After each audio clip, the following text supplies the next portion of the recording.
dulu 100 kali baru mereka boleh untuk menghafal Al-Quran. Artinya tikrornya mengulang bacaan itu sampai betul-betul lengket di lidah. Ini kan pengalaman kita juga menghafal kan. Ketika ayat itu belum lengket, belum akrab di lidah kita, itu daya tangkap, daya ingat kita juga itu tidak terlalu kuat. Tapi kalau ayat ini, contoh kita sering pamannya dengar surat Al-Waqi'ah, sering pamannya kita dengar surat Al-Waqi'ah, dan kita belum pernah menghafalnya. Tapi karena sering didengar Al-Waqi'ah tiap pekan pokoknya kita dengar, ketika kita menghafalnya jauh lebih mudah menghafal yang sudah sering kita dengar daripada ayat yang jarang kita dengar. Nah, inilah keistimewaan daripada pengulangan tikror. Tikror ini metode yang sudah dikembangkan di Indonesia oleh Ustaz Hidayat dan juga ustaz-ustaz lain. Dan ana belum lagi praktekkan ini. Artinya belum mengambil program ini di sekolah atau di Mahat Tahfiz yang kita bina. Yang ketiga ada namanya yang juga tidak bisa dilepaskan dari program tahfiz adalah tasmi'. Tasmi' ini yang memperdengarkan hafalan. Subhanallah, ternyata ketika kita tasmi' dengan satu orang ustaz itu berbeda ketika kita tasmi' dengan banyak ustaz. Akan banyak masukan yang kita rasakan. Anak ketika tasmi' itu dengan seorang ustaz di Payakumbuh, waktu itu tasmi' Al-Fatihah karena anak menjadi imam, diminta membaca surah Al-Fatihah. Tidak ada koreksi bagi beliau, nilai itu sudah di atas 90 lah, bagus. Tapi pas ketika anak tasmi' itu dengan syekh dari Sudan, 15 kali anak mengulang pengucapan huruf ra, hanya huruf ra, itu 15 kali. Sampai beliau mengatakan, bagaimana antum bisa jadi imam seperti ini? Nah, ini mungkin standar mereka di sana lebih. Jadi beliau agak kecewa ketika anak membaca huruf ra tidak sesuai dengan sifatnya. Jadi tasmi' dengan banyak guru termasuk kita pembina ini memang harus membiasakan diri untuk memperdengarkan bacaan kita kepada orang lain. Jadi kita tidak merasa cukup dengan apa yang ada. Setiap ada guru Quran yang lebih dari kita, kita minta tolong untuk mendengarkan bacaan Quran kita. Jadi ada tasmi', ini juga bagian daripada program tahfiz. Talaqi, tikror, tasmi', kemudian yang keempat adalah murajaah. Nah, murajaah ini kalau di sini bagaimana sistem murajaahnya, Saudara? Anda bisa lihat tidak ada buku mutabaahnya? Ada contoh buku mutabaahnya, Saudara? Mungkin bisa jelaskan, Atau dijelaskan saja begitu, buku mutabaahnya seperti apa, Saudara? Sistem penilaian aja kayak Ya. ada kolom tajwid, Iya. kemudian ada segi hafalannya sih, kemudian ada nilainya, poin nilainya, tabelnya. Tabelnya isinya apa saja? Nama surat, nomor surat, ayatnya, dan poin nilainya tajwid. Oh, jadi langsung dipisahkan nilai tajwid sekian gitu. Ya. Terus kelancaran hafalan, ada dalam membaca. Oh, itu tiga itu ya, tapi kemudian di apanya ada diketahui orang tua gitu, para orang tua, para ustaz gitu. Pas siapa nanti penilaian akhirnya. Penilaian akhir. Ya. Terus umpamanya ketika sudah mereka selesai hafalan umpamanya 1/4 juz, ada evaluasi, berapa kali berevaluasi gitu? Biasanya kami itu ada kan apa? Tasmi' sekali berapa? Kalau kami berkelompok nih. Kelas ya. Dengan program kita bersama di sini berapa kali itu apanya? Apa nama tasmi'-nya itu berapa kali sepekan? Kami biasanya per bulan aja. Per bulan? Ya. Tiap bulan? Ya, bulan sih. Iya. Baik, Saudara. Jadi Ana ketika ikut pelatihan waktu itu di Kuala Lumpur, ada namanya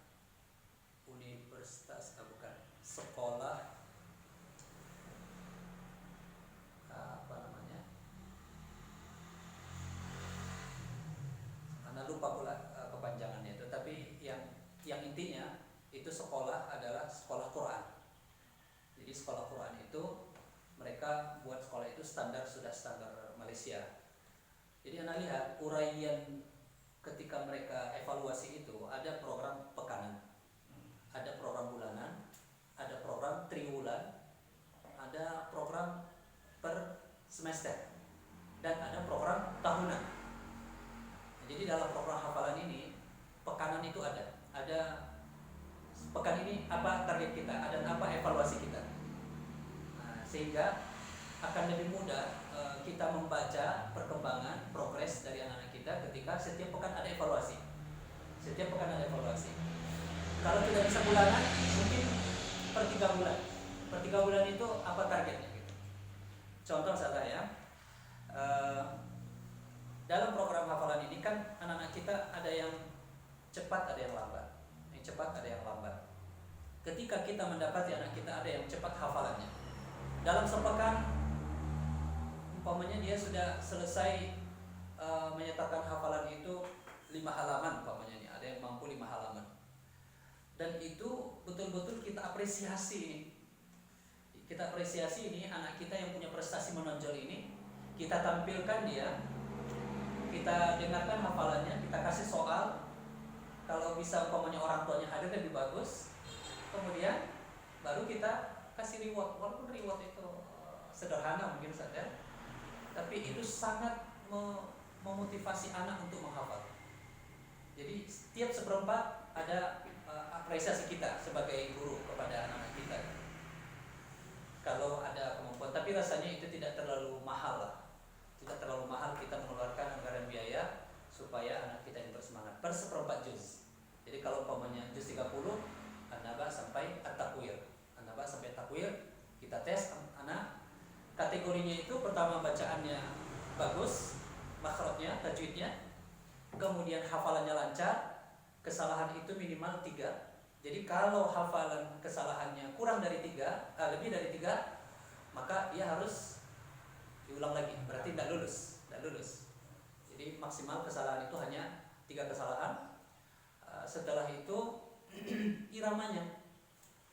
Jadi nanti akan ada praktek irama. Kalau di sini sudah ada dibuat pola irama tartib belum? Ya, yang masyhur itu kan ada irama ummi. Kalau irama ummi sangat simpel kan, hanya 2 tangga nada. Tapi kalau anak yang praktekkan itu dan juga anak ajarkan itu irama bayati sama nahwan. Irama bayati sama nahwan. Nanti akan kita latih, ada kita praktekkan nanti insyaallah. Jadi sekali sepekan atau sekali sebulan umpamanya, kalau terlalu cepat sepekan, sekali sebulan harus kita munculkan anak-anak kita yang punya potensi. Mana nih? Kan sekian 80 orang ini pasti ada yang menonjol dari mereka nih. Dan ini brand kita, brand yang akan kita upload nih. Ini loh anak kita dari Bina Insani, bacanya bagus. Dan kalau nanti terlihat mereka punya potensi itu, bisa kita tindak lanjuti, masukkan ke, kalau di Bukit Tinggi anak yakin itu kan ada pelatihan untuk persiapan musabaqah, itu kan ada kan? Kalau di Payakumbuh itu langsung di handle oleh kecamatan.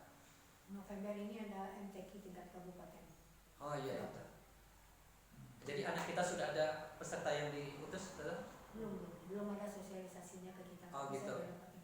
Dia biasanya itu kan pokoknya tahun depan ini mereka sudah mulai seleksi itu dari sekarang. Jadi persiapannya itu lama. Ya. Kalau bisa ada anak kita yang kita utus itu. Kalau Bunaya itu setiap tahun minimal 2 orang 3 orang itu selalu diutus. Jadi kita pilih anak-anak kita yang memang berprestasi. Tapi kalau untuk musabaqah itu selalu yang mereka cari ada basic suara yang agak bagus. Walaupun hafalannya bagus, tapi kalau suaranya agak ini, mereka belum tentu pilih. Biasanya yang mereka pilihan mereka itu hafalannya bagus, makhrajnya bagus, suaranya bagus. Nah, itu walaupun hafalannya tidak banyak. Nah, jadi itu tujuan daripada murojaah tadi, kita evaluasi, kemudian itu kita terus support.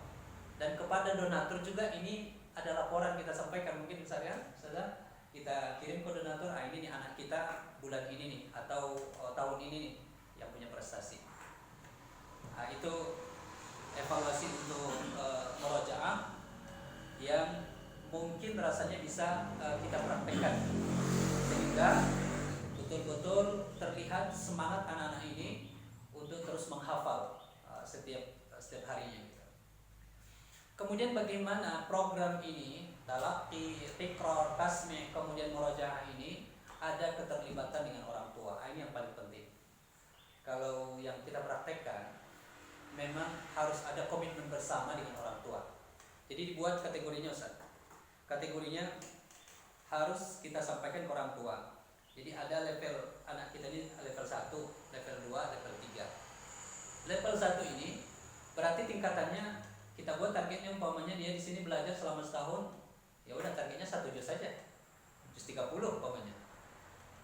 Kenapa dimasukkan ke level juz 30 hanya 1 juz? Karena orang tua tidak siap untuk mendampingi anak. Berarti ini kategorinya hanya ya sekedar itu pandai ngaji, kemudian hafalannya 1 juz. Level 2 meningkat sedikit. Mungkin orang tua tidak terlalu bisa full perhatiannya ke anak, tapi dia siap untuk mendampingi anak. Berarti di level tengah. Targetnya umpamanya 2 atau 3 juz dalam setahun. Ya udah, ibu target kita anak ibu ini sesuai dengan evaluasi kemampuan yang kami nilai, kemampuannya dalam setahun 2 atau 3 juz. Baru yang ini yang ketiga. Yang ketiga ini memang pastikan akan kita lihat anak punya kemampuan lebih daripada yang lain. Anak menemukan banyak anak seperti itu. Dia menghafal itu hanya sekali 2 kali sudah bisa setoran. Memang sangat mudah dia, memang encer otak dia menghafal. Nah, kalau yang ini yang mau kita orbitkan. Ini harus kita orbitkan, kita support, dan orang tua harus bikin komitmen. Artinya kita bisa membuat aturan di rumah bersama orang tua. Contoh, Bunda di rumah, ini program wajib anak kita, setiap subuh wajib menerima setoran hafalan. Atau setiap maghrib anak Bunda ini harus murojaah sekian juz. Karena kalau anak kita sudah hafal 5 juz umpamanya, kan wajib dia murojaah tiap hari itu 1 juz. Maka mengevaluasi dia murojaah 1 juz tiap hari itu, maka orang tua yang punya peran. Karena sebagian besar waktu anak kita dengan orang tua. Nah, yang orang tua ini yang memang kita betul-betul perhatikan, komunikasi intens lebih. Karena ini menjadi ikon tahfidz kita. Kemudian kita juga bisa yakinkan ke bundanya bahwa anak bunda ini memang punya kelebihan di bidang ini. Jadi kita buat kategori seperti itu. Saat yang kita pengalaman di PNUU seperti itu, tidak mungkin bisa kita samakan semua anak 80, tidak mungkin, berat Ustaz. Ini amat sangat berat. Tapi harus dibuat kategori seperti itu. Nah, jadi metode ini yang umum yang bisa kita praktekkan. Dan untuk murojaah ini juga, kalau di sini anak belum tahu apakah ada umpamanya ini kan ada namanya malam bersama Quran. Mukhayyam. Apa namanya Ustaz? Mukhayyam. Biasanya mukhayyam 1 kali sebulan. Sekali sebulan. Iya, tapi terakhir sekarang udah jarang, dulu 1 kali sebulan. Iya. Ini bagus programnya nih Ustaz. Jadi Mukhayyam Quran ini di antara program khususnya itu kita tasmi' mukammal namanya. Kita menerima hafalan ini secara sempurna. Jadi secara keseluruhan anak ini umpamanya dia sudah hafal juz 30. Kita mendengarkan mulai umpamanya kegiatannya tuh habis maghrib. Dari maghrib sampai nanti jam berapa kita mendengarkan hafalan ini anak. Sampai selesai juz 30. Jadi mulai dari awal sampai akhir. Nanti kita evaluasi Mukhayyam Quran. Apakah itu sistemnya itu selang-seling? Umpamanya ini ada 5 orang anak, 5 orang anak ini dibagi. Juz 30 itu dibagi 5 bagi mereka. Kalau ada 10, dibagi 10. Jadi yang lain menyimak. Berarti tidak nambah hafalan Ustaz?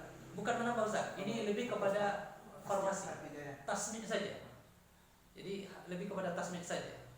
Sehingga program ini betul-betul program yang kita desain itu adalah program yang memang disiapkan oleh anak sebelum hari H gitu. Kalau bisa juga orang tua hadir. Minimal orang tua yang anaknya akan tampil itu hadir. Sehingga orang tua pun bisa memberikan support. Nah, gitu saudara. sekali sebulan. Kalau lebih daripada itu, makanya sekali semester atau sekali setahun. Kalau sekali setahun, kalau kita itu lebih kepada kunjungan. Kita pilih sekolah tahfidz yang kalau Bukit Tinggi ini ada dulu. Kami sempat datang ke sini. Ada simaan 30 juz. Di Yang dia potong bypass ada pesantren Gurun Khadijah. Panjang, Iya. Gurun Panjang dekat BPJS. Oh iya. Simaan 30 juz. Itu subhanallah. Melihat anak-anak baru 30 juz mulai dari maghrib sampai subuh itu kan, istirahat sebentar nanti lanjut lagi. Itu anak-anak memperhatikannya luar biasa. Beginilah puncak seorang penghafal Quran. Jadi mungkin itu program tahunan lah misalnya. Jadi untuk memotivasi, lebih kepada memotivasi supaya anak-anak kita ini betul-betul melihat dunia hafidz itu seperti ini. Mereka adalah orang-orang yang menjadi pilihan Allah Subhanahu wa taala. Tidak mungkin Allah memilih seseorang menjadi hafidz kecuali Allah sudah siapkan dia menjadi cahaya di tengah umat. Jadi penghafal Quran ini cahaya di tengah umat. Jadi kalau ada yang seperti itu bagus sekali. Bagaimana kalau di sini Ustaz? Baru yang mukhayyam itu baru ada. Kalau kami ada agendanya per tahun, kemarin Sudah tahunan, ya. Mas penyaringannya pakai tasmi itu. Pakai tasmi. Jadi hafal sampai dari awal sampai akhir. Iya.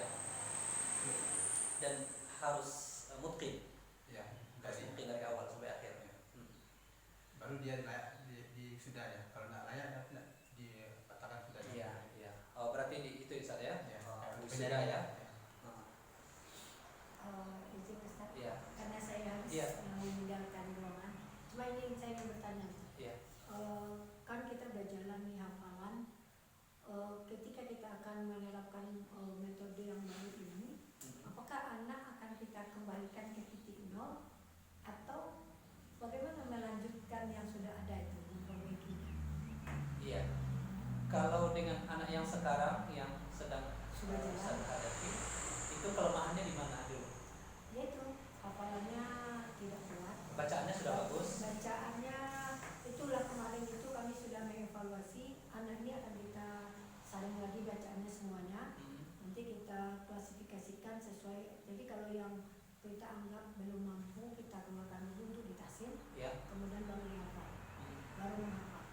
Yang jadi masalah itu akuannya sudah 5 juz tapi tidak. Iya, iya. Tidak Iya, cepat. iya. Itu mungkin itu nanti mohon pembicaraannya sama Iya. ustazah kita karena saya harus Iya, iya. meninggalkan Ya, dulu. insyaallah. Ya, saya Iya. mohon maaf ini saya Iya, ada iya. tugas. Iya. Assalamualaikum. Waalaikumsalam. Jadi pengalaman yang sudah kita lewati, di antara kendala anak-anak kita ini kesulitan dalam menghafal itu ketika makhrajnya masih bermasalah, makhrijul hurufnya masih bermasalah. Jadi kalau kita buat level itu, level mengaji juga ada levelnya, level 1, level 2, level 3 sampai level 4. Kalau sudah lulus level 4, dia sudah bisa mempraktikkan makhrijul huruf dengan baik, waqaf dan ibda'nya sudah betul, kemudian sifat-sifat huruf dia sudah kuasai, ilmu tajwid sudah kuasai. Biasanya kalau bacaan anak sudah bagus dan lancar, maka menghafal juga dia lebih mudah, pasti lebih mudah. Dan kita akan sulit ketika bacaan anak ini bermasalah, kemudian dia menghafal, merubah bacaan ketika anak sudah hafal ini sulitnya minta ampun, lama prosesnya. Anak dulu sampai harus pakai rotan kalau di Payakumbuh itu, sampai dia sudah hafal umpamanya juz 30, tapi hafalannya itu dengan bacaan yang salah. Merubah itu setiap huruf yang salah itu lama perubahannya karena sudah tersimpan di alam bawah sadar kan, agak sulitnya. Nah, gitu Ustaz. Untuk pengantar Ustaz, kita santai saja, kita perbanyak diskusi saja, mungkin berbagi pengalaman dengan apa yang anak sampaikan. Kalau ada pertanyaan Ustaz silakan. Dari itu yang saya sampaikan tadi kan ada pelagi. Iya. Tikro dan berikutnya. Jadi yang Ustaz, pengalaman Ustaz yang di Berkumbuh, mana yang Ustaz terapkan? Apakah ada lagi atau tikro menjadi? Iya, talaqi Ustaz. Lagi Lebih pada talaqi. Ini yang Anda lihat betul-betul terlihat hasilnya itu lebih maksimal.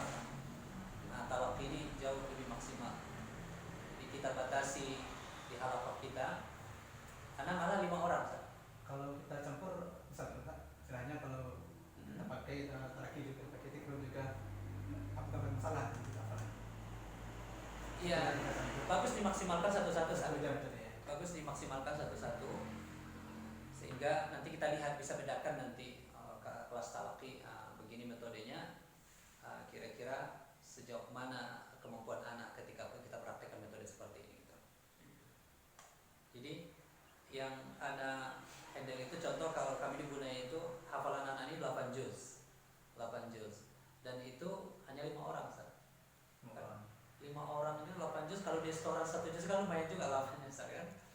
Jadi anak lihat ketika anak praktekkan ini, orang tua pun mengakui ini metode ini jauh lebih maksimal untuk anak. Walaupun mungkin di rumah perhatian orang tua, namanya orang tua sibuk kan, walaupun minim perhatian orang tua di rumah, tapi karena ini kita hanya 5 orang yang kita awasi, kemudian buku mutabaah itu sangat penting. Jadi umpamanya walaupun anak ini tidak didengarkan oleh orang tua, tapi dia di rumah harus ada murajaah 1 juz umpamanya. Itu tiap hari kita perhatikan buku mutabaah. Jadi betul-betul dievaluasi. Kalau umpamanya dia lalai, baru kita ingatkan orang tua. Ini hari ini anak bunda ini tidak ada murajaah, tidak ada pengulangan di sini. Tolong diperhatikan. Jadi seperti itu. Kayak jadi judul ke nabi kita ya. Iya. Jadi bagaimana Rasulullah dapat ayat kan melalui talaqi. Iqra. Langsung praktekkan. Sampai fasih ya. Betul. Dan memang begitulah Quran itu turun. Quran itu turun dari lisan Nabi ke sahabat, sahabat ke sahabat lain, sampai ke kita. Sampai hari ini para ulama qurra juga mempraktekkan talaqi. Kata mereka, makanya sekarang itu kan sudah ada fatwanya itu tentang sanad. Keabsahan kita mengajarkan Quran harus berdasarkan sanad. Sanadnya sampai kemana? Siapa yang gurumu siapa? Kalau kita sudah dapat sanad, artinya keilmuan kita dalam pengajaran Quran ini sudah diakui. Dan begitulah Quran ini sampai kepada kita. Dia tidak, saya dengar si fulan, saya sedang si fulan, tidak, tapi saya langsung praktek dari syekh itu, dari ulama itu. Saya sudah selesai talaqi dengan beliau. Jadi itu metode yang paling bagus. Ya, ada sadar? Pertanyaan?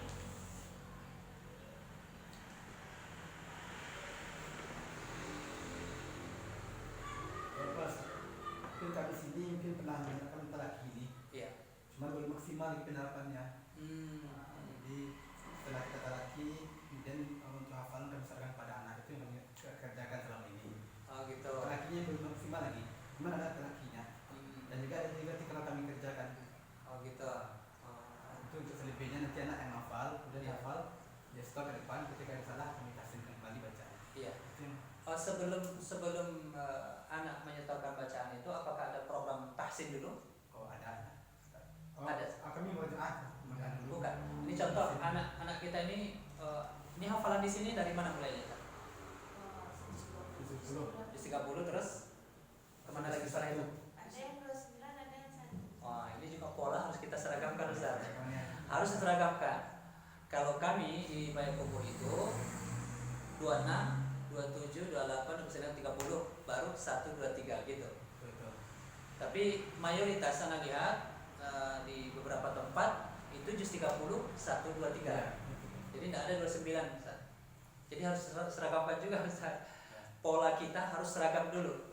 Ya diseragamkan, pokoknya 30, fokus di 30, kemudian juz 1. Kalau anak mau menghafal juz 29 itu bukan program kita. Yang kita program itu juz 31. Nah, gitu Ustaz. Supaya kita juga lebih menguasai metode, lebih menguasai nanti dalam hal hafalan gitu kan. Enggak beragam. Di antara kegagalan banyak pondok tahfiz begitu. Anak datang sesuai keadaan anak. Harusnya kan kita yang mendesainnya, bagaimana pola yang paling pas tempat kita gitu. Termasuk tadi itu level penseleksian penerimaan santri baru. Nah, gitu Ustaz. Kami kemarin juga ada level, cuma levelnya gini, Iya. punya 25 kan, Ustaz. Ada LDA, ada Iya. Hafiz. Jadi bagi anak yang belum mampu membaca Quran, levelnya dari A dulu membiarkan dulu sampai dia pandai ngaji. Kami tes dia ngaji dan masih belum masuk ke ini apa? Cuman itu levelnya maksudnya. Oh gitu. Jadi membiarkan dulu. Oh. Ya, Dia akan dia udah lancar ngaji, tapi dia bisa nanti di tes lagi sini. Iya. Layak dia Hmm. pasti Pak ngajinya. Maksud dia terima sih bermanfaat. Itu kami yang Jadi waktu penerimaan itu maksudnya dalam hal makharijul hurufnya memang betul-betul dinilai ya. kurang. atau hanya sekedar pandai ngaji. Boleh ada cuman Tapi nggak ketat. belum ya. Contoh, dia masih umpamanya ada tersalah, belum bisa membedakan huruf H dengan H contoh. Atau pengucapan huruf so dengan sa gitu, sin gitu. Apakah sudah sampai ke tahap itu atau baru? Belum gitu. Oh belum. Itu yang maksud anak tadi itu. Dia kan ada levelnya itu. Kalau belum bisa membedakan bunyi dan sifat huruf sa dengan sa, berarti dia masih di level 3 ini. Di level 3 baru. Artinya kita memasukkan dia di kelas tahfiz itu masih berat bro. Masih berat. Kalau bisa memang betul di level 4 Ustaz. Ketika dia ngaji itu Alhamdulillahi Rabbil, udah bisa tebal. Nah, ini tafkhim nih, ini tarqiq nih, sudah bisa membedakan mana yang tafkhim tarqiq. Nah, itu yang harusnya kita masukkan di kelas tahfiz. Ini anak sarankan karena pondok tahfiz kita ini kan sudah spesial saya, artinya sudah difasilitasi gratis lagi, tidak ada beban orang tua. Artinya kita punya power di sini Ustaz. Yang kita kejar itu adalah kualitasnya, kualitas. 80 orang banyak Ustaz. Sangat banyak ya Pak. Kalau bisa 80 orang ini mulai lagi kita evaluasi. Kira-kira yang betul-betul ini yang siap untuk tahfiz ini berapa orang? Dibuat lagi kategorinya satu. Yang sedang persiapan berapa orang? Yang masih di level 1 baru memulai banyak kesalahan, banyak perbaikan berapa orang? Sehingga masing-masing kita juga kan punya tingkatan-tingkatan Ustaz kan? Kita yang guru ini kan juga punya tingkatan. Artinya bagi ustazah kita atau ustaz kita yang punya kelebihan lebih, hendaknya dia sibuk mengurus atau menyiapkan anak yang sudah siap untuk menghafal. Adapun yang dasar mungkin diberikan kepada ustazah yang lain kita. Jadi contoh kalau kita di sana itu baik Kobo, kalau ustazahnya masih hafalannya 5 juz ke bawah, nanti diberikan santri yang memang masih pemula gitu. Tapi bagi yang sudah selesai khatam 30 juz, itu biasanya santrinya juga dipilih Ustaz. Supaya ustaz-ustazahnya juga tidak sibuk mengurusi yang ini, sehingga yang potensi yang utama ini tidak maksimal. Jadi lebih baik yang ustaz-ustazah kita yang punya potensi lebih, kemampuan lebih, dia menghadapi santri kita yang memang lebih. Berarti kita bikin lokal apanya Ustaz? Khusus namanya itu Ustaz. Untuk tasin aja dulu ini anak. Ya, ketika dia udah pasif atasinya baru masuk ke tahfiz kan. Baru diintensifkan untuk tahfiz. Mungkin sekarang kan sudah kita terima nih. Kita evaluasi lagi Ustaz. Kira-kira kita buat kategori ini anak-anak kita ini di mana kelemahannya ini? Apakah di pengucapan huruf? Apakah di membedakan di mana waqaf ibda'nya dia belum paham? Di mana kategorinya? Kita buat kategorinya gitu. Supaya maksimal metode tahfiznya gitu.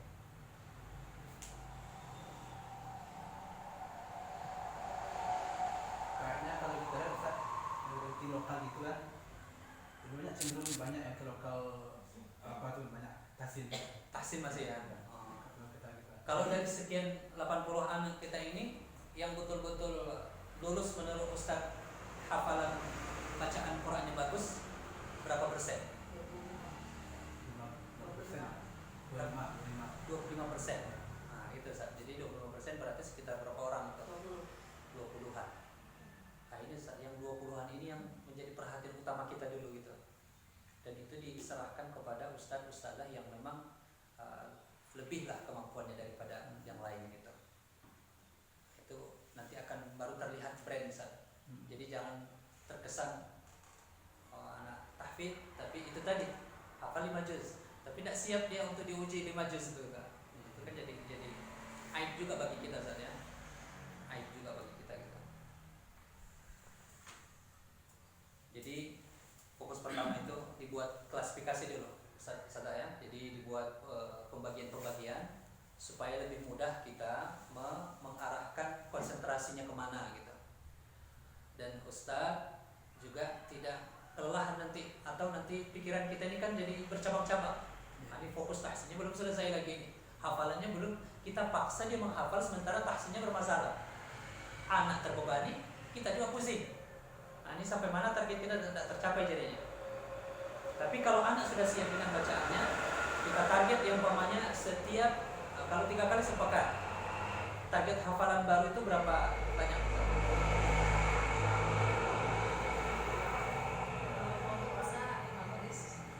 5 baris sekali pertemuan.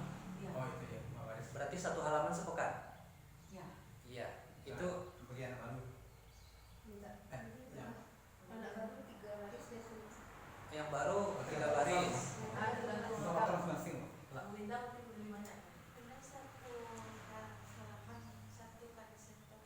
Satu kali pertemuan. Satu kali pertemuan biasanya bisa 1 lembar. 1 lembar. 1 halaman ya. Nah, berarti ini kan sudah kategori di atas nih, level tinggi nih kan. Ya. Nah, itu. Nah, jadi dibuat kategori seperti itu, Ustaz. Yang seperti ini harus dipisahkan ini, Ustaz. Jangan digabungkan dengan yang masih 3 baris atau 5 baris ini. Nanti kacau, Ustaz. Dia juga enggak nyaman dia, Ustaz. Ya. Nunggu-nunggu, ini setoran 3 baris saja enggak bisa. Tuh ada rasa ini bagi anak kita yang punya kemampuan lebih itu. Enggak nyaman dia, Ustaz. Kita pun enggak nyaman sebagai guru. Kita pun enggak nyaman sebagai guru, Ustaz. Sibuk mikirkan dia ini. Yang ini sudah kadang kita banding-bandingkan, itu enggak enak juga dia. Anak kita yang punya kemampuan lemah ini kita bandingkan dengan yang lebih, nanti sakit hati pula dia. Dia enggak siap dibanding-bandingkan. Nah, gitu, Ustaz. Supaya maksimal, itu metode evaluasinya. Terus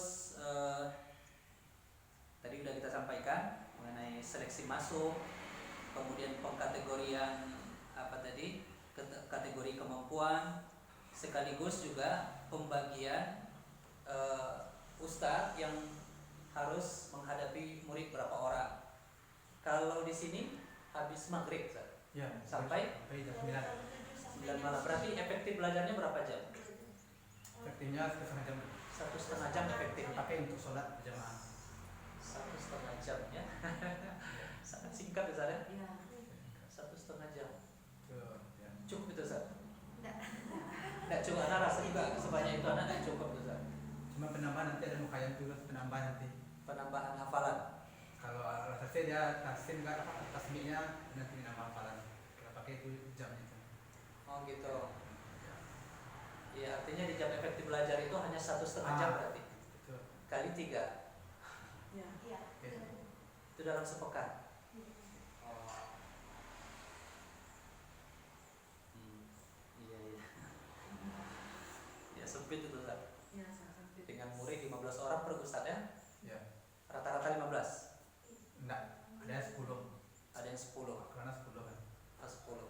Ada 12. Yang banyak itu yang hafalan tinggi. Hafalan tinggi ya. Itu yang 10. Yang 15. 15. Oh gitu. Oh jadi makin tinggi hafalannya makin banyak. Enggak tergantung anak. Mereka ada yang keluar, ada yang pindah. Oh gitu ya. Kita sebanyak 12. Ya. Minimal hafalan 7 orang. Yang 7 juz 12 orang, dan 12 orang itu ada 7 juz. 12 orang itu 7 juz rata-rata Ya. hafalannya. Ya. 12 orang. Kalau mereka setoran 1 halaman cukup waktunya 1,5 jam juga. Ya. Ada yang cukup, ada yang Mayoritasnya bagaimana, Ustaz? yang 7 juz tuh mampu dia 1,5 jam tuh 1 lembar. Iya, maksudnya dengan jumlah anak 12 orang, waktu 1,5 jam itu terlayani semuanya, Ustaz. Terlayani saat Terlayani. itu tapi tidak seragam hafalannya. Hafalannya tidak seragam. bacaannya pun cepat-cepat. Oh. Ada kartu ya. Oh gitu. Ya itu tuh. Banyak masalah.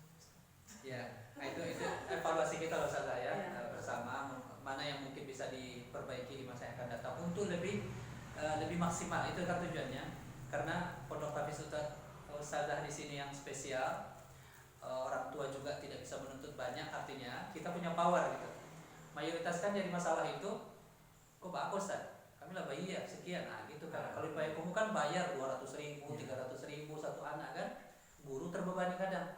Kalau ini kan gratis, artinya kita sebagai ustadz ini punya power nih ke anak nih, supaya dia lebih disiplin lagi gitu. Baiklah Ustaz, mungkin bisa dipahami sampai situ materi pertama kita dulu.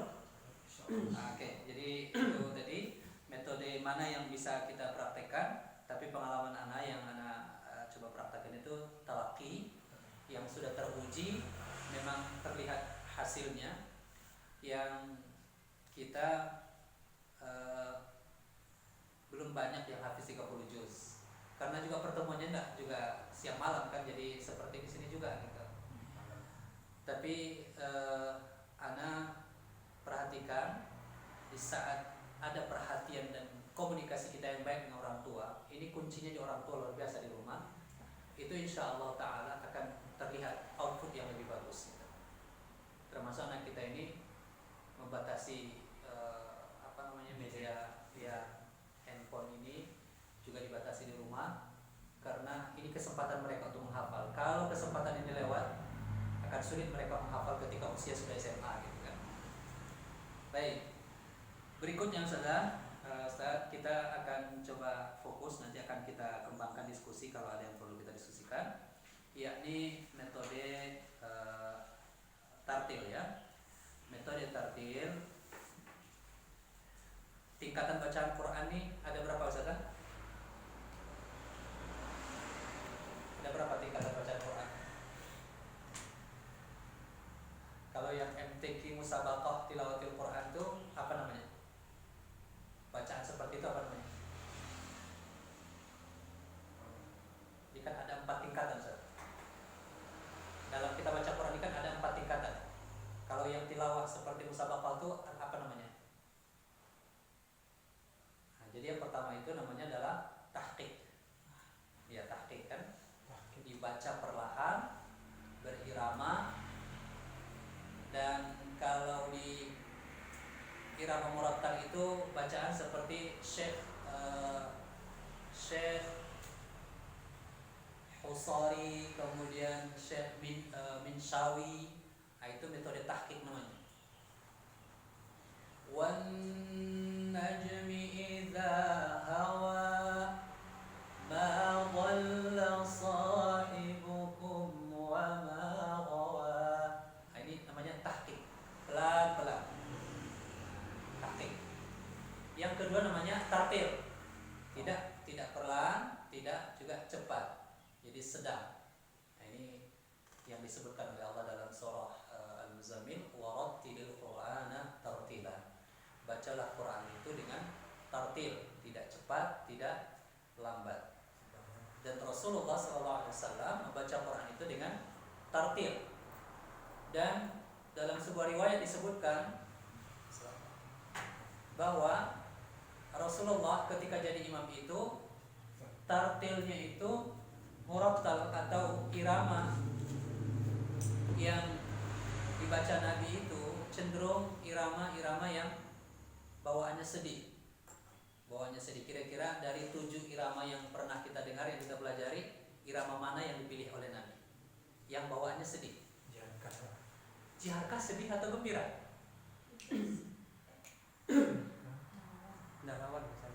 Nahwan.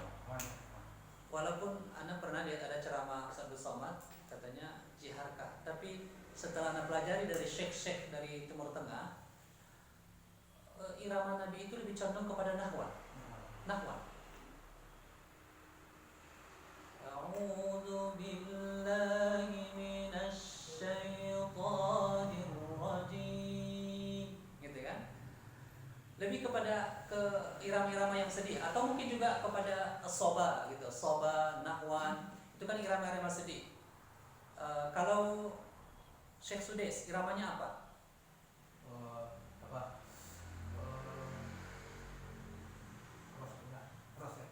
Lah, yang ros itu biasanya Kalau Syekh Sudes itu bayati. Bayati. Jadi tartil, tahqiq, tartil. Kemudian baru yang ketiga namanya tadwir. Lebih cepat dari tartil. Tadwir. Tadwir ini seperti baca Al-Fatihah contohnya. Kalau tartil kan Alhamdulillahi Rabbil Alamin. Tapi kalau sudah tadwir di atas itu Alhamdulillahi Rabbil Alamin. Baru di atasnya namanya adalah hadar. Yang hadar ini yang dipraktekkan oleh imam tarawih 23 rakaat 7 menit. Nah, itu di Jawa Timur sudah banyak imam-imam hadar nih. Hadar. Ya, betul-betul kencang. Bolehkah membaca Quran dengan hadar? Boleh. Tapi ini khusus untuk yang hafid. Dia mau membaca 30 juz, tidak mungkin ditunggu dengan irama tahqiq bila selesainya. Maka harus hadar. Al-Fatihah itu satu nafas. Kadang Al-Fatihah tambah surat Al-Ikhlas, Al-Falaq, An-Nas satu nafas. Dia tanpa tidak lagi dia dimaklum. Khusus yang habis 30 juz ini kan ada namanya mad wajib muttasil contohnya. Dia tidak mesti membaca mad wajib. Ada uzur bagi dia karena akan menyelesaikan bacaan cepat ini. Kalau kayak tajuk kayak digunakan boleh diapakan? Oh tidak, maksudnya dia tetap baca itu, cuma mungkin hanya sekedar tekanan saja. Yang sangat cepat gitu. Nah, ini hadar. Jadi kita ada di posisi tartil. Hadar juga. Oh jadi sebagian kecil tartil. Jadi sebagian besar Lebih banyak hadir. hadarnya. Oh, berarti sudah 30 juz ke atas ini. Dia mau cetak ya. Masya Allah. Jadi itu tingkatan dalam membaca Al-Quran yang direkomendasikan oleh para ulama. Justru ini para sahabat Nabi dan Nabi kita SAW, mereka itu baca Quran sudahlah tartil kemudian tikrar. Mereka tidak tergesa-gesa membaca banyak, tapi lebih kepada membaca tapi tadabbur. Mengamalkan ayat afala yatadabbaruna al-Quran am ala qulubin aqfaluha. Karena akan ada zaman di mana ada orang Islam baca Quran tapi bacaan itu tidak sampai ke hatinya. Tidak melewati tenggorokannya. Maksudnya itu tidak ada kesan bagi dia ketika baca Quran. Nabi lebih cenderung bagaimana setiap ayat yang dibaca pasti ada pesan di situ, pasti ada ibrah di situ yang apabila dibaca menambah keimanan, menggetarkan jiwa, kemudian bahkan membuat hati semakin khusyuk. Adapun irama, nih, laisa minna man lam yataghanna minal Quran. Bukan umat kami siapa yang baca Quran tanpa yataghanna, tidak melakukan. Bukan umat kami yang baca Quran tanpa ada lagunya. Ghanna, yataghanna. Apa maknanya di sini? Anjuran zayyinul Qur'ana bi aswatikum. Baguskanlah Al-Quran itu dengan suara-suara indah kamu. Kalau Nabi Daud alaihissalam ketika beliau baca ayat-ayat Allah, itu burung pun berdatangan dan berhenti terbang karena terpesona mendengarkan suara Nabi Daud alaihissalam. Kalau Nabi SAW baca Quran, ketika Nabi baca tentang neraka, ayat tentang neraka, maka sahabat menceritakan seolah-olah neraka itu ada di hadapan kami. Tapi ketika Nabi membaca ayat tentang surga, seolah-olah surga itu ada di depan kami. Artinya ada perenungan ketika Nabi membaca. Itu ada kaitannya, bukan dibagus-baguskan suara, dan memang suara itu dari hati. Jadi kalau ada kita dengarkan orang baca Quran, tapi suaranya itu, iramanya itu dibuat-buat, berbeda kan perasaan kita ketika ada orang baca Quran dengan bacaan dari hati, itu berbeda. Anak terkadang malah gini, ada qori kita, qori nasional di Indonesia baca Quran, tapi ada seorang imam, kita dengarkan dia jadi imam sholat, mungkin bacaannya sederhana, tartilnya biasa saja. Lebih berkesan kita mendengarkan bacaan imam yang dibaca sederhana tapi memang dari hatinya, daripada irama mujawwad yang memang betul-betul disetting, irama bayati, jawab jawabnya, kemudian sobannya, nahwannya, rasnya lebih indah di bacaan imam tadi itu. Maka untuk irama ini, kalau di sini irama mana yang paling dominan dibaca oleh anak kita atau yang ustazah ajarkan? Irama apa? Bayati. Nah, Anda dengarkan dulu Ustaz lah. Coba Ustaz praktekkan seperti apa irama bayati. Sana. Bila ya. Sana. Yang biasa-biasa tampil lah. Biasa yang anak-anak yang baca kan Ustaz? Iya. Dan Ustazah mempraktekkan gitu. A'udzu billahi minasyaitonir rajim.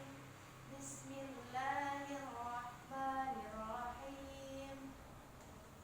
Maksud anak, irama ini memang irama untuk dibawa musabaqah, Ustaz. Ustaz. Irama ini kan kita latihan irama ini. Irama murattal yang dibawa ke musabaqah dengan kategori bayati. Kayak apa, Ustaz? Belum. Belum, Ustaz. Atau Ustaz udah pernah ikut musabaqah? Irama tartil? Oh enggak. Irama apa? MTQ. Jadi contoh gini Ustaz ya, irama bayati. A'udzu billahi minasy syaithanir rajim. Kayak gitu. Bismillahirrahmanirrahim. Oh pernah tuh, cuman enggak semuanya tuh. Banyak anak tuh yang pakai irama tadi. Kita menghafal. Karena mengejar hafalan ya. Iya. Ini maksudnya Kalau untuk penampilan ketika dia di mimbar dan pakai itu. Pakai itu. Ada cara tampil nak irama itu. dan memang diajarkan, Ustaz. Ada. Ada diajarkan di sini. Ada. Jadi nada yang pertama naik, nada yang kedua datar, nada yang ketiga turun. Gitu. Udah praktekkan, Ustaz? Ada Sebagian. Sebagian. Nada pertama take off. Nada kedua play, ini, menggantung. Nada ketiga landing, turun. Atau naik, datar, turun. Jadi 4 tangga nada. Tapi minimal 3 tangga nada. Naik, datar, turun. Semua irama apapun dalam makom bacaan itu kategorinya naik, datar, turun. Baik nahwan, kecuali jiharkah juga, bayati dan yang lain-lain. Yang tidak mempraktekkan ini irama ummi. Irama ummi nadanya cuma 2, turun, naik. Orang naik dulu biasanya kan, tapi kalau ummi enggak, turun dulu baru naik. A'udzu billahi minasyaitonir rajim. Bismillah gitu kan. Naik, turun dulu, naik. Hanya 2 irama kalau irama ummi. Anda lihat anak-anak di TK, di SD pada umumnya lebih suka yang ini karena simple. Nggak banyak dia melatih nada tangga nada. Tapi kalau bayati harus seperti itu. Naik, datar, turun. Sekarang irama apa yang pertama kali kita pelajari dulu. Dan nanti langsung dipraktekkan. Nahwan yang lebih mudah. Oh, nahwan yang favorit? Lebih itu. Lebih apa? Kalau menurut Ustaz untuk keadaan anak kami di sini apa yang paling bagus? Tergantung alamnya. Kalau di perbukitan Kami beda dengan suasana di pesisir. Kalau di perbukitan ini cocoknya apa ya iramanya ya? Karena suasana dingin perlu dihangatkan. Jadi kalau perlu dihangatkan itu biasanya bayati yang banyak dipakai. Ini semangat kan? Ya. Kalau nahwan ini bawaannya ngantuk. Tapi nggak apa-apa juga. Pokoknya kita pelajari semuanya mana yang paling pas, yang mungkin bisa dipraktekkan. Kalau alamnya malu-malu, Ustaz. Kalau apa? Alamnya malu-malu. Alamnya malu-malu. Dia malu-malu mau irama lagu tapi dia bisa alam malu-malu. Alam. Kayak apa ya tuh? Itu seragam itu rasa beda itu Ya, seragam itu. seragam sama. Kalau kurang tuh masalah sih kita. Ya, ya. Pokoknya kita praktekkan dulu Ustaz. Minimal pertemuan kita hari ini target kita 2 irama Ustazah kuasai. Iya. Ustazah praktekkan langsung 2 irama ini, bayati sama nahwan. Bayati sama nahwan. Kalau boleh saran Ustaz, metode irama umi itu lebih bagus juga ya? Untuk tingkat bawah sekali. Nah, ya. TK cocok itu. Tapi Kayak kalau sudah SD ke SD, atas, sebenarnya ada SD ini kurang pasti dengan huruf itu Ustaz. Maksudnya pasaha bacaan hurufnya itu kurang kan. Lebih cocok metode umi ini Ustaz, iramanya gitu kan. Soalnya gimana Ustaz, di pengalamannya dilihat Ustaz, orang kalau udah tamat MDA dia tuh lupa dengan bacaan Qur'annya Ustaz. Berarti lebih baik pertama tuh metode irama umi ini Ustaz. Soalnya ketika saya dulu di Yayasan Tafis di Mardatilah itu Ustaz, metode umi yang ditanamin awal-awal gitu Ustaz. Jadi kita tingkatan nahwan atau jiharkah gitu kan. Karena kita kan kondisi anak sekarang gitu kan. iya. Oke lah bah hafalannya kayak iramanya bagus cuman dari titiknya kurang kan. Tapi kalau dari pengalaman anak gitu saat saya lebih cocok untuk hafalan itu kayak umi ini saat yang mudah juga untuk dihafal gitu kan. Iya. Itu yang perlu ditekan lagi belajar Ustaz. Metode irama umi. Iya. Tapi Ustaz untuk anak-anak rasanya umi itu nggak cocok soalnya dia udah SMP. Itu dia. Makanya kategori tadi itu kalau umi ini lebih kepada usia TK, kelas 1 2 SD ini cocok. Tapi kalau anak ini sudah agak ini bawaan irama itu kekanak-kanakan gitu. Nah, itu mungkin tingkatannya nanti saja. Kalau kita juga di TK itu irama umi dipakai. Dan memang itu yang diperdengarkan tiap hari. Hanya irama umi. Tapi ketika sudah mulai SD ke atas, itu sudah mulai banyak variasi irama gitu. Iya, Mungkin gini saran. Karena kita kan mau bagi lokal nih. Iya. Lokal nanti lokal tasin. Iya. Yang mulai akhir tafis. Betul. Jadi sebaiknya kalau kita mau pakai metode umi ini, kita pakai nanti di tasin. Anak Iya. yang belum mahir dengan apa bacanya. Iya, iya. Kita pakai nanti. Tapi kalau untuk tafis oke nanti metode apa irama. Itu pertama. Yang kedua, tadi kan kita mau bikin kelas sendiri, kelas Iya. tasin nanti anak yang belum layak untuk tafis. Iya. Kira-kira kalau kita kumpulkan ke lokal tasin ini, Ustaz, apakah kita ulang kembali dari nol bacaan ini, atau nanti hafal yang ini? Maka ada kurangnya. Iya, Ustaz. Jadi begini, Ustaz. Kalau sudah terlanjur mereka setoran 1 juz lah ya, anggap 1 juz, udah hafal seluruhnya. Memang harus diulang dari awal karena akan ketemu nanti banyak bacaan yang salah dengan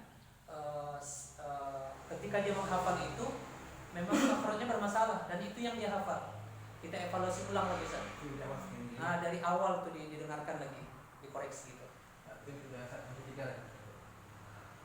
Ketiga. Tadi kan Ustaz menyampaikan berdasarkan metode, kemudian tambah lagi irama, bayati dan apa. Nahwan. Kita lanjut ke nahwan nanti. Kami perlu juga butuh teknik awal untuk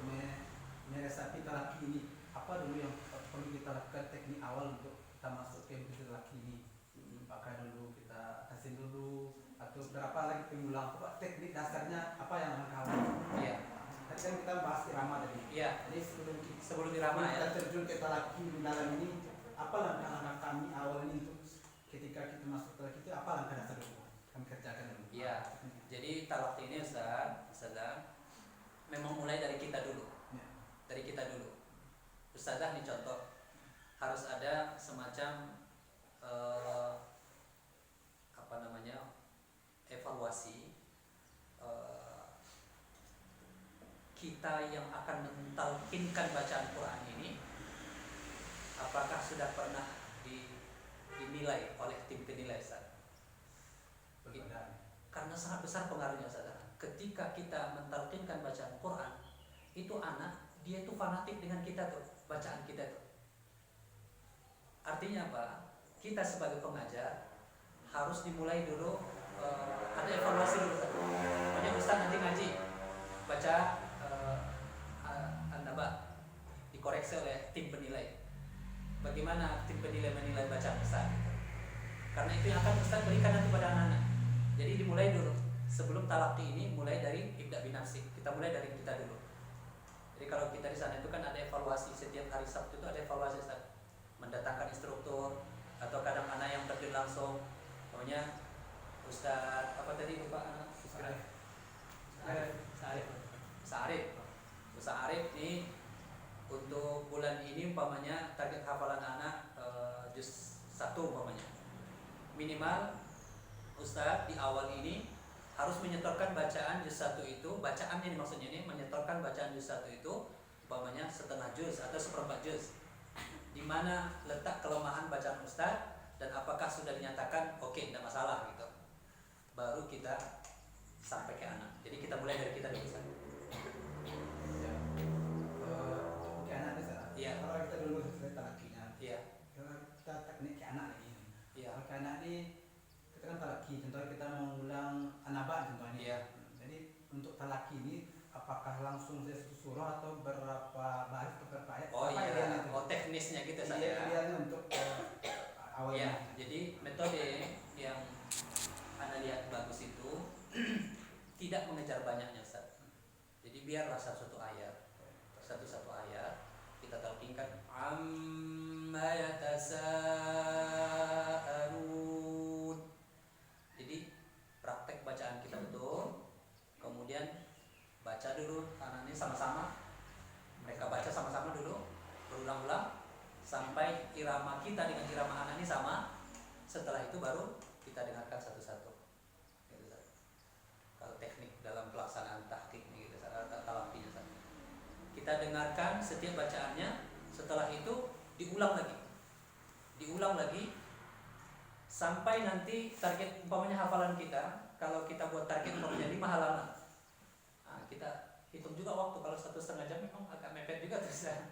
Kalau 1,5 jam tuh dengan santri 12-15 orang ini agak mepet juga gitu.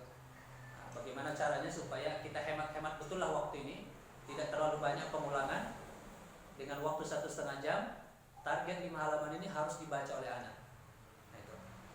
Dan mereka dapat giliran semuanya untuk membacanya. Kalau sudah selesai ini, apalagi tugas berikutnya. Jadi tidak berhenti sampai sini. Kalau kita biasanya kan ada grup. Apa yang dibaca oleh Ustadz tadi 5 baris itu voice note dikirim lagi ke grup. Nanti itu pesan ke orang tua supaya diulang-ulang di rumah gitu. Jadi anak di Singapura udah selesai Ustadz, talqin anak ini. Jadi dibagi-bagi Ustadz, 5-5. Tapi kalau anak itu biasanya membacanya itu per satu halaman Ustadz. Yang itu dibagi secara umum. Tapi kalau untuk halaqah anak di talaqi itu per kali pertemuan langsung dibagi. Nah, sudah rekam umpamanya 5 baris. Itu ke orang tua langsung gitu. Nah, itu yang Anda lihat lebih berkesan bagi anak-anak dan kita pun mudah mengevaluasi. Jadi bagusnya Ustaz, talaki ini kita mentalaki ke anak. Iya. Bagusnya lihat mushaf anaknya atau dia aja yang Iya. kita. Lihat mushaf. Mushaf. Dia mushaf. Tapi kalau pas membaca itu dia harus melihat bagaimana gerak bibir kita membaca setiap huruf gitu kan. Tapi pas dia membaca dia lihat lagi ke Quran gitu. Karena bin nazar itu ini kan metode menghafal itu kan ada dengan bisaut, suara, ada dengan bisima mendengar, ada dengan bin nazar melihat, ada dengan bil kitabah menulis. Ustaz. Kita kan jarang ini menulis nih. Artinya harusnya ini kita buat juga namanya metode lauh namanya Ustaz.